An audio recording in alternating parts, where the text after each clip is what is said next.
આજની વાર્તા સાચા બોલા હરણા. એક મોટું વન હતું. એમાં એક સરોવર હતું. સરોવરના કાંઠે એક મોટું ઘટાદાર ઝાડ હતું. મોડી સાંજે એક વિકરાળ પારધી ત્યાં આવીને થોભ્યો.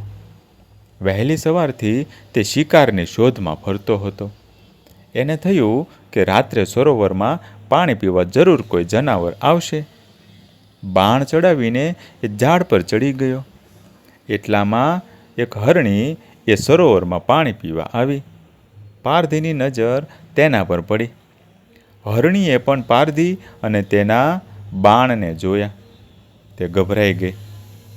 હરણી બોલી, ભલા ભાઈ, મારા પર થોડી દયા કર. તારું બાણ છોડતું રહેવા દે. ઘેર મારું બચ્ચું મારી વાટ જોઈ રહ્યું છે. મને જવા દે. મારું બચ્ચું ભૂખ્યું થયું હશે. પારધી બોલ્યો, ભૂખ તો મનેય લાગી છે ને ઘેર મારા બચ્ચા પણ ભૂખે ટળવળતા હશે.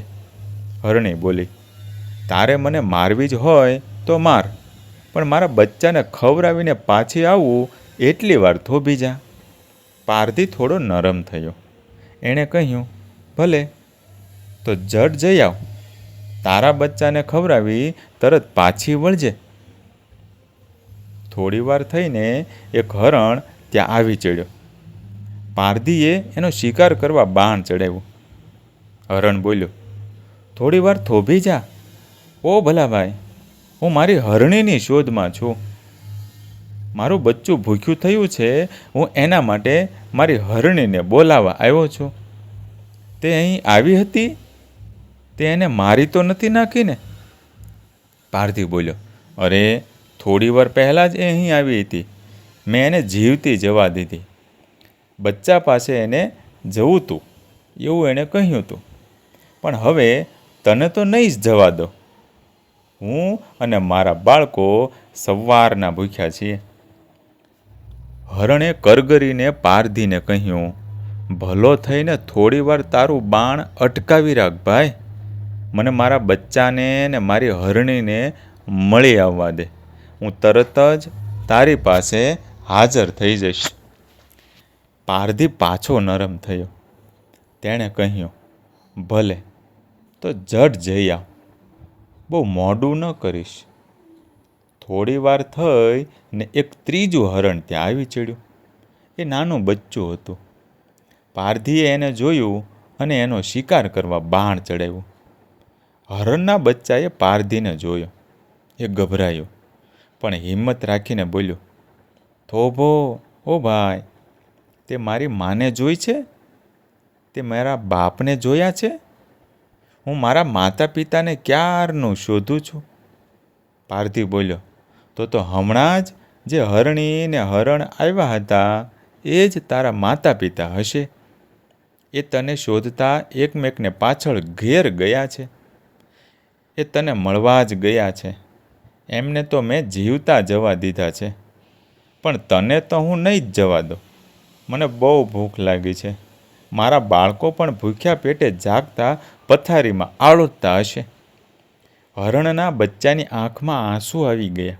તે બોલ્યું, ઓ ભલા ભાઈ, થોડી વાર માટે મને જીવતદાન આપ. હું મારા માતા પિતાને મળીને તરત જ પાછું આવીશ. મારા વિના એ બહુ કહેવાય વલવલતા હશે. મને એકવાર તેમને મળી આવવા દે. હરણના બચ્ચાનું આંસુભર્યું મોં જોઈ પારધી ફરીવાર નરમ થયો. એણે કહ્યું, ભલે, તું પણ જા, પણ તારા માતા પિતાને મળીને ઝટ પાછું આવી જજે. પહેલાં ત્રણેય હરણા એમના ઘર પાસે એકમેકને મળ્યા. હરણ અને હરણીએ બચ્ચાને હેતથી ખંજવાળ્યું. હરણી તો વારે વારે બચ્ચાને ડીલ પર ને કપાળ પર ને લમણા પર એમ બધે જીભથી ચાટવા લાગી. હરણીએ અને હરણે પોતાને પારધી સાથે થયેલી વાત કરી. બચ્ચાએ કહ્યું, એ પારધી તો મને પણ મળ્યો હતો. તમારી જેમ મારે પણ એમની પાસે જવાનું છે. ચાલો, આપણે ત્રણેય સાથે જઈએ. ત્રણેય જણ થોડી વારમાં જ પારધી પાસે આવી અને ઊભા રહ્યા અને બોલ્યા, અમે તમારા વચન મુજબ તમારી પાસે આવ્યા છીએ. હવે તું સુખેથી અમને માર. કોણ જાણે કેમ પણ પારધી ગળગળો થઈ ગયો ને બોલી ઉઠ્યો, તમે કેવા સાચા બોલા હરણા છો. મરવા માટે તો આમ પાછું કોઈક આવે? તમને મારીને હું ક્યાં જાઉં? તમે હવે નિરાતે ઘરે જાઓ. હું તમારામાંથી એકેયને હણીશ નહીં. મારા અને મારા બાળકોના પેટ માટે હું ઝાડના ફળ જ લેતો જઈશ. હરણ, હરણી અને હરણનું બચ્ચું પારધીને આશીષ આપતા ઘેર પાછા ફર્યા. ધન્યવાદ.